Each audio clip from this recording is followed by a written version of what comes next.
नमस्कार, मैं डॉक्टर कविता मीणा, सहायक आचार्य हिंदी। प्रिय विद्यार्थियों, आज हम बात करेंगे प्रगतिवादी हिंदी काव्य के बारे में। आधुनिक हिंदी काव्य धारा में छायावादी हिंदी कविता के बाद प्रगतिवादी हिंदी काव्य हमारे सामने आता है। समय सीमा की दृष्टि से अगर हम बात करें तो सन 1936 से लेकर 1943 के मध्य की जो हिंदी कविता है वो प्रगतिवादी हिंदी कविता मानी जाती है। हिंदी साहित्य के वे कवि जिन्होंने मार्क्सवादी विचारधारा से प्रभावित होकर काव्य रचना की वे प्रगतिवादी कवि कहलाए।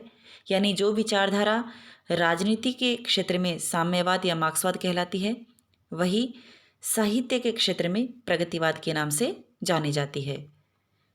बच्चों, सन 1936 में प्रगतिशील लेखक संघ की स्थापना भारत में हुई, जिसकी अध्यक्षता मुंशी प्रेमचंद ने की थी और साहित्य के क्षेत्र में यहीं से प्रगतिवादी आंदोलन की शुरुआत हो गई थी। प्रगतिवादी जो काव्य है वो सामाजिक विषमता को उजागर करने वाला काव्य है। प्रगतिवादी जो कवि थे वो समाज में समता स्थापित करना चाहते थे और वे चाहते थे कि समाज में जो शोषण की प्रक्रिया है वो बंद हो।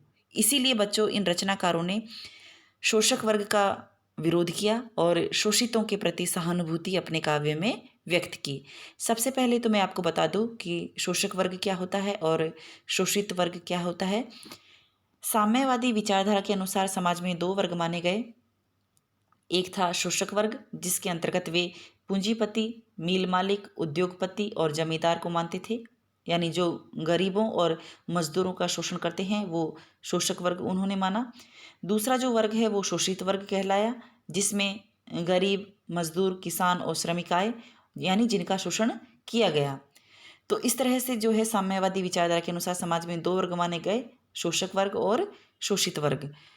जो प्रगतिवादी कविता है वो क्यों सामने इस तरह की कविताएं क्यों रचना आरंभ हुई, इसके विषय में देखिए बच्चों।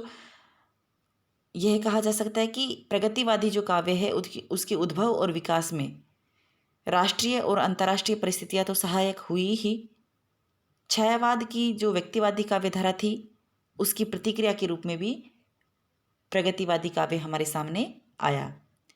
अगर हम बात करें कि इस युग में कौन कौन से प्रमुख कवि हुए जो प्रगतिवादी कवि कहलाए और जिन्होंने प्रगतिवादी रचनाएं लिखी, तो इस युग के प्रमुख कवियों में बच्चों केदारनाथ अग्रवाल, नागार्जुन, रामविलास शर्मा, शिवमंगल सिंह सुमन, डॉक्टर रांगे राघव और त्रिलोचन शास्त्री इनका प्रमुख नाम आता है।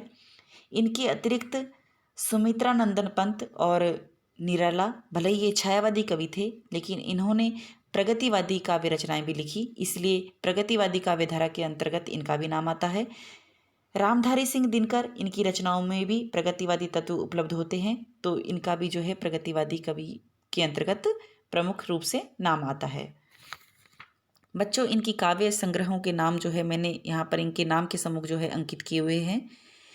अब अगर हम बात करें प्रमुख काव्य विशेषताओं के बारे में कि प्रगतिवादी काव्य के अंतर्गत हमें कौन कौन सी विशेषताएं, कौन कौन सी प्रवृत्तियां नजर आती है, तो सबसे पहली जो मुख्य प्रवृत्ति है वो है शोषितों की दीनता का चित्रण। जो प्रगतिवादी कवि हुए उन्होंने देखिए समाज का जो शोषित वर्ग है इसके प्रति अपनी सहानुभूति व्यक्त की और प्रगतिवादी कवि ने शोषण की चक्की में पिसने वाले किसान, मजदूर और पीड़ितों की दशा का बड़ा ही कारुणिक चित्रण अपने काव्य में प्रस्तुत किया। जो प्रगतिवादी कवि थे वो शोषित और शोषक का तुलनात्मक चित्र अपने काव्य में उपस्थित किए हुए थे और इसके पीछे उनका उद्देश्य था कि जो सामाजिक विषमता जो समाज में उपलब्ध है उसका उद्घाटन वो कर सके। कवि दिनकर ने देखिए उनकी ये पंक्तियाँ यहाँ पर है, इन पंक्तियों में किस तरह से उन्होंने शोषित वर्ग के प्रति अपनी सहानुभूति व्यक्त की है और शोषक वर्ग पर जो है वो व्यंग किया है। वो लिखते हैं कि श्वानों को मिलता दूध वस्त्र, श्वान यानी कुत्ता, यानी जो पूंजीपति वर्ग है उनके जो पालतू जानवर है उन उन तक को जो है दूध और वस्त्र उपलब्ध हो पाता है, लेकिन जो गरीब जो वर्ग का जो व्यक्ति है, यानी जो शोषित वर्ग का जो व्यक्ति है, उनके बच्चे भूख से व्याकुल होते रहते हैं, उनको भरपेट भोजन उनको नहीं मिल पाता। तो ये एक ऐसी विडंबना है, ये किस तरह की सामाजिक विषमता है कि एक तरफ पूंजीपति वर्ग के जानवर तक को दूध और वस्त्र जो है उपलब्ध हो पाते हैं, लेकिन शोषित वर्ग का जो इंसान का जो बच्चा है वो भूख से तड़पता रहता है। ये किस तरह की जो है सामाजिक व्यवस्था समाज में विद्यमान है, उसी को ये दूर करना चाहते थे। इसीलिए देखिए उन्होंने इनका तुलनात्मक जो चित्रण है वो अपनी काव्य रचनाओं में प्रस्तुत किया। तो कवि दिनकर ने कहा कि स्वानों को मिलता दूध वस्त्र, भूखे बालक अकुलाते हैं, माँ की छाती से चिपक ठिठुर, जाड़े की रात बिताते हैं। बड़ा ही कारुणिक चित्रण जो है दिनकर ने इन पंक्तियों में किया है। शोषित वर्ग के प्रति बड़ी ही कारुणिक सहानुभूति उन्होंने व्यक्त की है। शोषक वर्ग के प्रति रोष, जो प्रगतिवादी जो कवि है उन्होंने देखिए शोषितों के प्रति तो सहानुभूति व्यक्त की ही, साथ ही उन्होंने शोषक के वर्ग के प्रति जो है अपनी घृणा, अपना रोष भी उन्होंने प्रकट किया। प्रगतिवादी काव्य में बच्चों शोषक वर्ग को स्वार्थी और अन्यायी कहा गया, यहाँ तक कि निर्दयी और कपटी तक कहा गया। और जो शोषक वर्ग के अंतर्गत जो आते हैं व्यापारी, जमींदार और उद्योगपति, उनको इन्होंने स्वार्थ सिद्धि वाले लोग कहा। प्रगतिवादी कवियों ने उन्होंने कहा कि ये लोग स्वार्थ सिद्धि के लिए पूंजीवादी व्यवस्था जो है वो समाज में बनाए रखना चाहते हैं, और जब तक पूंजीवादी व्यवस्था समाज में बनी रहेगी तब तक इस तरह का जो शोषण है वो बना रहेगा, और इस शोषण का जो है वो अंत असंभव है। इसीलिए देखिए कवि जो प्रगतिवादी जो कवि है वो ये शोषणवादी व्यवस्था को, यानी जो पूंजीवादी व्यवस्था है उसको वो भंग कर देना चाहता है, उसको ध्वस्त कर देना चाहता है, समाप्त करना चाहता है। इसीलिए देखिए प्रगतिवादी जो कवि है वो कह उठता है कि हो यह समाज चिथड़े चिथड़े। प्रगतिवादी कवि जो कहता है कि हो यह समाज चिथड़े चिथड़े, शोषण पर जिसकी नींव पड़ी हो, यानी इस पूंजीवादी व्यवस्था को वो है समाप्त करना चाहता है। इसीलिए उन्होंने इस तरह के भावों से युक्त जो है वो काव्य रचनाएं रची। धर्म और ईश्वर के प्रति जो अनास्था की भाव है वो प्रगतिवादी कवियों में विद्यमान था। प्रगतिवादी जो कवि है वो धर्म और ईश्वर में विश्वास नहीं करता, वह इन्हें शोषण का एक हथियार मानता है। और प्रगतिवादी कवि ने देखिए धार्मिक विश्वासों और रूढ़ियों को तोड़कर विप्लव के गीत गाए हैं, यानी क्रांति के गीत गाए हैं। प्रगतिवादी कवि चाहता है कि समाज में एक क्रांति की चिंगारी पैदा हो, यानी एक सामाजिक परिवर्तन वो चाहते थे, इसलिए उन्होंने क्रांति का आह्वान किया। और वो चाहते थे कि समाज के अंदर एक ऐसी क्रांतिकारी चिंगारी पैदा हो जो उन रूढ़ियों को जलाकर भस्म कर दे जो शोषित वर्ग का शोषण करती है। और कवि बालकृष्ण शर्मा नवीन की ये पंक्तियाँ देखिए ऐसे ही भावों को व्यक्त करने वाली पंक्तियाँ हैं, जिसमें कवि कहता है कि कवि कुछ ऐसी तान सुनाओ जिससे उथल पुथल मच जाए।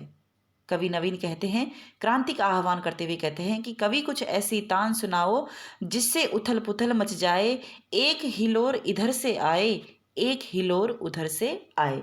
यानी सामाजिक परिवर्तन लाने के लिए जो प्रगतिवादी कवि थे वो क्रांति का आह्वान करते हैं। तो ये क्रांति की भावना उनके काव्य में हमें नजर आती है। सामाजिक समानता के लिए जिस तरह से मार्क्सवाद में क्रांति का समर्थन किया गया, उसी तरह से प्रगतिवादी जो कवि है वो क्रांति का समर्थन करता है। प्रगतिवादी कवि कहता है कि जो प्राचीन रूढ़िवादी परंपराएं हैं इनका जो समूल विनाश है वो क्रांति के द्वारा ही संभव है। कवि चाहता है कि पूंजीपतियों के जो गगनचुंबी महल है वो ध्वस्त हो जाए और समाज में सबको न्याय मिले। इसीलिए देखिए उन्होंने क्रांति को उचित ठहराया। और प्रगतिवादी कवि ने इस क्रांति को उचित ठहराते हुए कहा कि काटो काटो काटो कर लो। कवि कहता है कि काटो काटो काटो कर लो, साइत और कुसाइत क्या है, मारो मारो मारो हंसिया, हिंसा और अहिंसा क्या है। यानी क्रांति के द्वारा ही वो समाज में बदलाव की अपेक्षा रखते थे, इसीलिए इन्होंने क्रांति की भावना अपने काव्य में व्यक्त की। सामाजिक जीवन का बड़ा ही यथार्थ चित्रण प्रगतिवादी काव्य में हमें मिलता है। और प्रगतिवादी कवियों की सबसे बड़ी विशेषता यह रही कि वे यथार्थ के धरातल पर उतरकर काव्य रचना कर रहे थे। उनकी रचनाओं में हमें जीवन में व्याप्त विषाद, भूख, गरीबी, बेरोजगारी, इनकी कठिनाइयों का यथार्थ चित्रण जो है वो उपलब्ध होता है। बच्चों, कवि निराला की एक कविता है, वह तोड़ती पत्थर। इस कविता के अंतर्गत देखिए निराला ने किस तरह से उस पत्थर तोड़ने वाली नारी के प्रति अपनी सहानुभूति व्यक्त की है।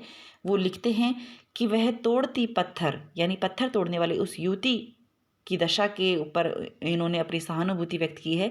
और कवि निराला ने कहा कि वह तोड़ती पत्थर, देखा उसे मैंने इलाहाबाद के पथ पर।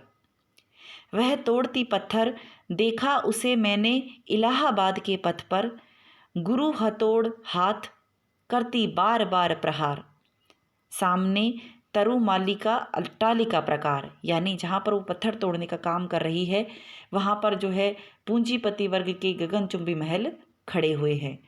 तो एक तरफ तो उस पत्थर तोड़ने वाली युवती के सर पर छाया तक नसीब नहीं है, यानी वो दोपहर में जो है पत्थर तोड़ने का कार्य कर रही है, और सामने देखिए उस तरह के महलों में पूंजीपति वर्ग जो है वो आराम कर रहा है। तो इन पंक्तियों में भी समाज के इन दोनों वर्गों का जो है वो अंतर दिखाई देता है। इसी तरह से भिक्षुक कविता भी उनकी प्रसिद्ध कविता रही, जिसमें एक जो भिखारी है इसका बड़ा ही कारुणिक चित्रण उन्होंने अपनी कविता में प्रस्तुत किया कवि निराला ने। और वो कहते हैं कि वह आता दो टूक कलेजे की करता, पछताता पथ पर आता। पेट पीठ दोनों मिलकर है एक, चल रहा लकुटिया टेक। मुट्ठी भर दाने पाने को, वह अपनी फटी पुरानी झोली फैलाता। वह आता दो टूक कलेजे की करता, पछताता पथ पर आता। तो इस तरह से देखिए भिक्षुक का बड़ा ही कारुणिक जो चित्रण है वो कवि निराला ने अपनी कविता में प्रस्तुत किया। और ये दोनों ही बहुत ही प्रसिद्ध कविताएं मानी जाती हैं कवि निराला की, और ये प्रगतिवादी काव्य के अंतर्गत ये दोनों कविताएं आती है। बात करें अगर शैलीगत विशेषताओं की, तो जो प्रगतिवादी कवि है इसकी भाषा बहुत ही सरल है, शैली अलंकार विहीन है, और मुक्तक छंद का प्रयोग इन कवियों ने किया। उसमें कहीं पर भी बनावट नहीं है। एक आम आदमी की भाषा में जो है प्रगतिवादी कवियों ने काव्य रचनाएं लिखी, क्योंकि इनका प्रमुख उद्देश्य था समाज की इस पूंजीवादी व्यवस्था को खत्म करना। और इसीलिए देखिए इन्होंने बिना किसी लाग लपेट के सीधे रूप से जो आम जन तक अब उनकी बात पहुँचे, इस तरह से उन्होंने अपनी कविताएं रची है। कवि पंत के शब्दों में अगर कहें तो वो लिखते हैं कि तुम वहन कर सको जन मन में मेरे विचार, तुम वहन कर सको जन मन में मेरे विचार, वाणी मेरी चाहिए तुम्हें क्या अलंकार। यानी अलंकार विहीन भाषा का प्रयोग उन्होंने किया, क्योंकि उनका उद्देश्य समाज में इस पूंजीवादी व्यवस्था को दूर करना था। इसलिए उस पक्ष को इन्होंने ध्यान में रखा, बिना किसी लाग लपेट के, बिना अलंकारों की उन्होंने अपनी बात सीधे रूप से अपने काव्य में प्रस्तुत की। इसलिए उनकी शैलीगत दृष्टि से अगर हम बात करें तो प्रगतिवादी काव्य की भाषा बहुत ही सरल है और शैली जो है वो अलंकार विहीन है। बच्चों, उम्मीद करती हूँ कि प्रगतिवादी हिंदी काव्य आपको समझ में आया होगा। मैंने प्रमुख प्रगतिवादी कवियों का उल्लेख करते हुए प्रमुख काव्य जो प्रवृत्तियाँ हैं उसके बारे में आपसे चर्चा की है। उम्मीद करती हूँ कि इस वीडियो के माध्यम से आप प्रगतिवादी हिंदी काव्य को अच्छी तरह से समझने में मदद मिलेगी। आज के लिए इतना ही बच्चों, धन्यवाद।